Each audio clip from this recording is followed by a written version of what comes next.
Bienvenidos visionarios, aquí estamos para poder analizar los temas que más nos interesan a los ecuatorianos. Hoy tengo un invitado especial, ex embajador del Ecuador en la India, Héctor Cueva, con quien vamos a conversar sobre un tema muy importante, sobre todo y muy coyuntural.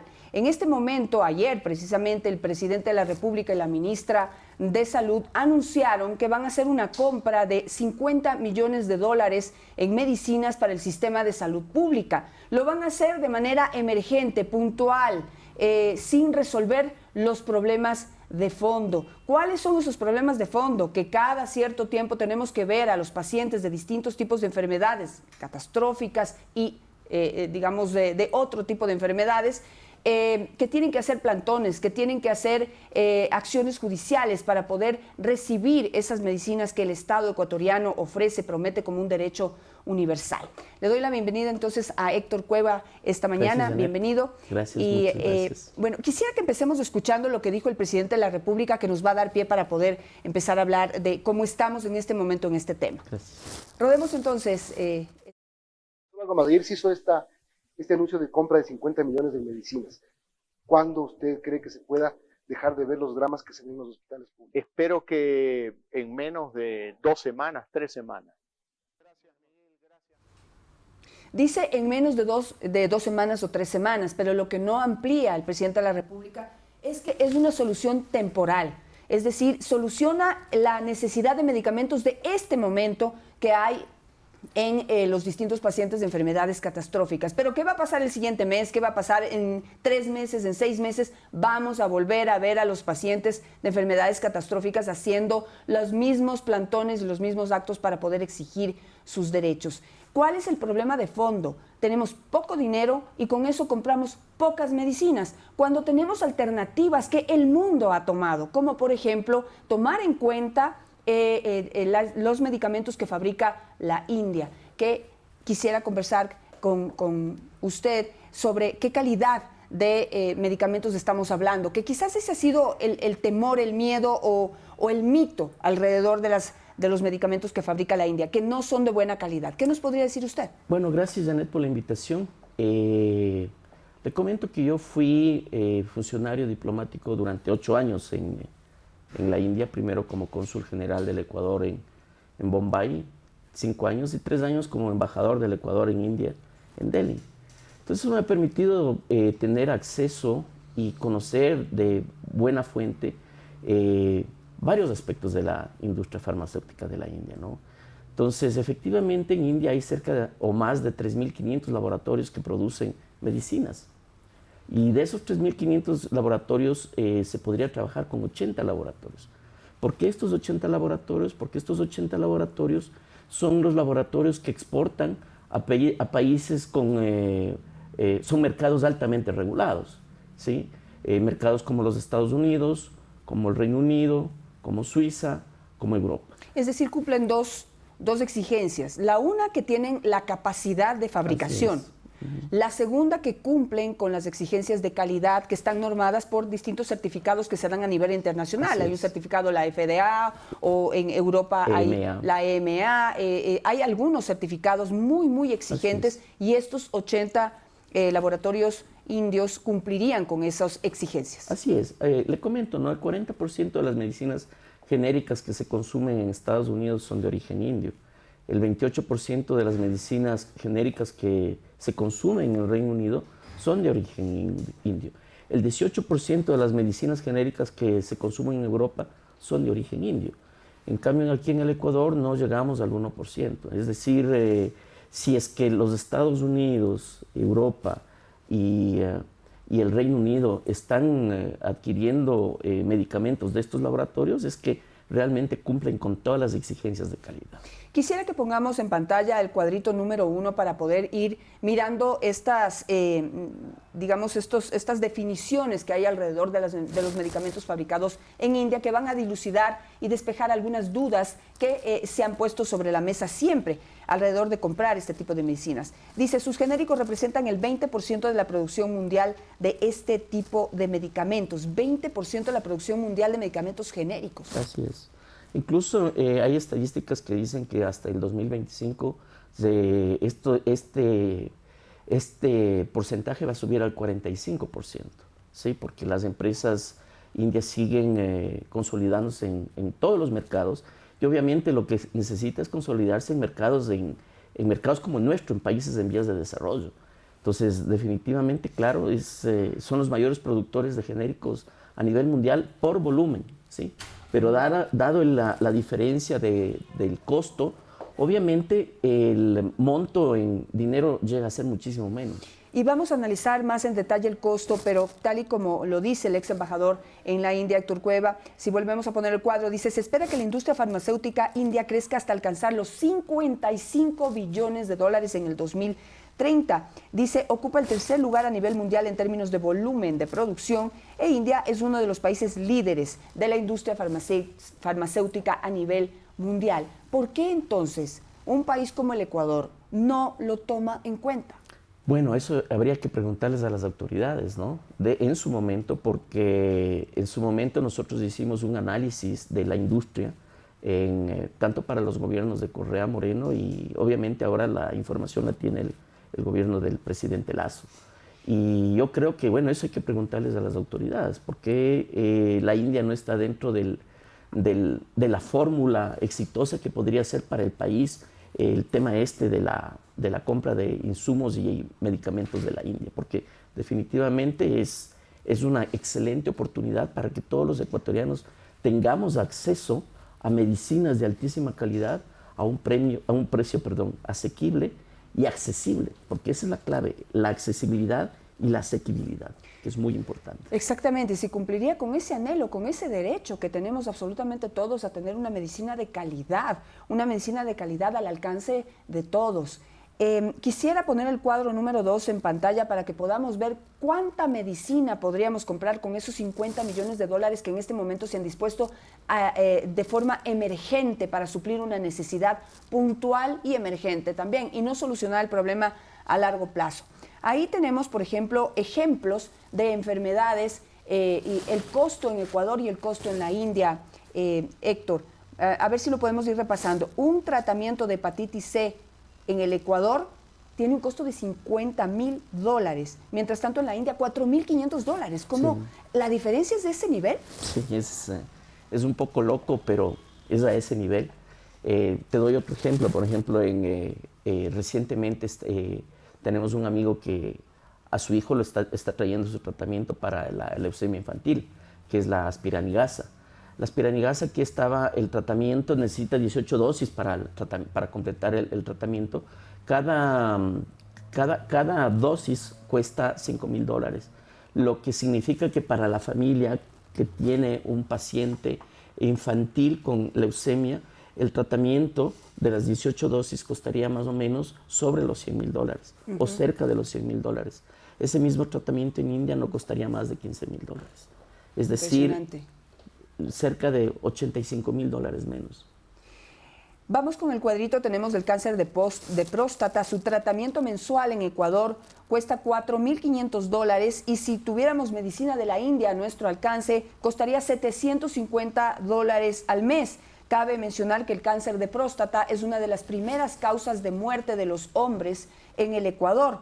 Y la fibrosis pulmonar, su tratamiento mensual tiene un costo de $1,000 en el Ecuador y en la India, con medicina de la India, costaría $90 mensuales. Esos son los niveles de diferencia que tenemos entre la medicina que en este momento estamos comprando en el Ecuador y la medicina que podríamos adquirir si ampliáramos nuestra mente y si dejáramos de lado determinados intereses relacionados a las mafias que están incrustadas en el sistema de salud pública del país. Yo quiero hacer una aclaración. Yo no estoy poniendo en el mismo saco a todos. Yo creo que dentro del Ministerio de Salud hay funcionarios excelentes. Hoy yo creo que tenemos una excelente ministra de Salud, pero que no puede actuar sola.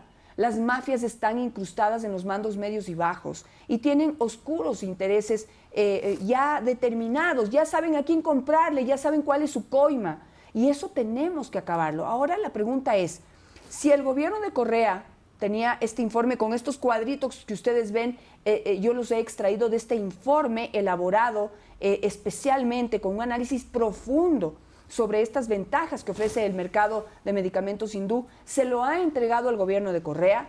se lo ha entregado al gobierno de Lenín Moreno, o se lo entregó, y también se le entregó ya al vicepresidente Alfredo Borrero. Es decir, este gobierno también tiene ya esta información a su alcance,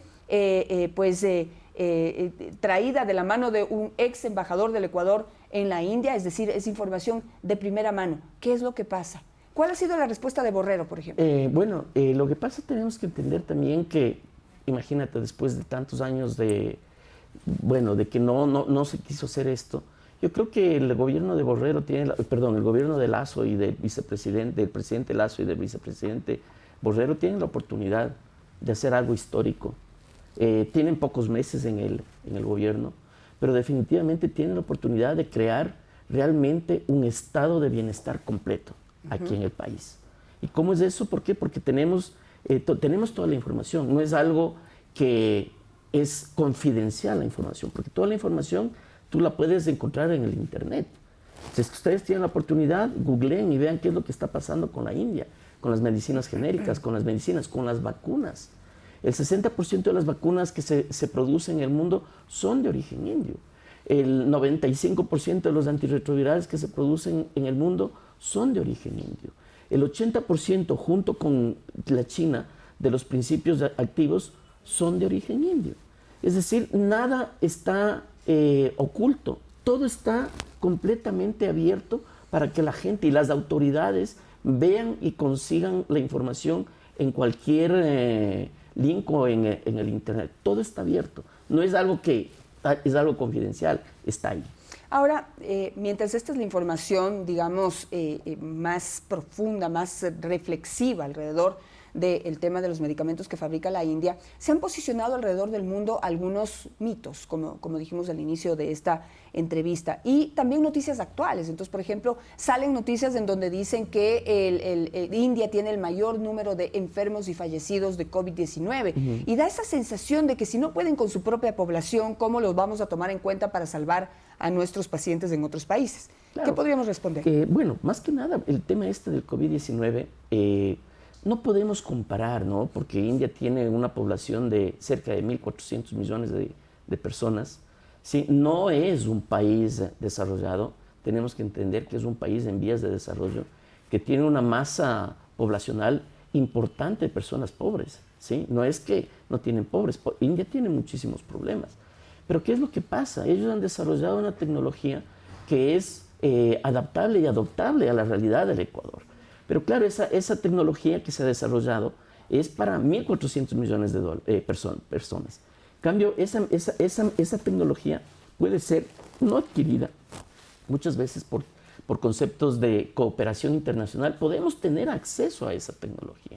Entonces, claro, la India es el tercer país con mayor número de contagiados del mundo. Sí, pero hay que tomar en cuenta una cosa, ¿no? Que el índice por cada 1.000 habitantes es muchísimo menor que Estados Unidos o Brasil. Ahí está la clave. Sí. Digamos, en número redondo puede haber un número mayor, pero cuando lo comparamos por nivel poblacional, en proporción a la población, ya no están en número uno. Ya se puede ver que sí están respondiendo frente a la dura realidad que están viviendo en la India por la gran cantidad de población, pero la población está siendo atendida y la población pues tiene ese acceso a toda la infraestructura y medicamentos que en otros países no se ha tenido.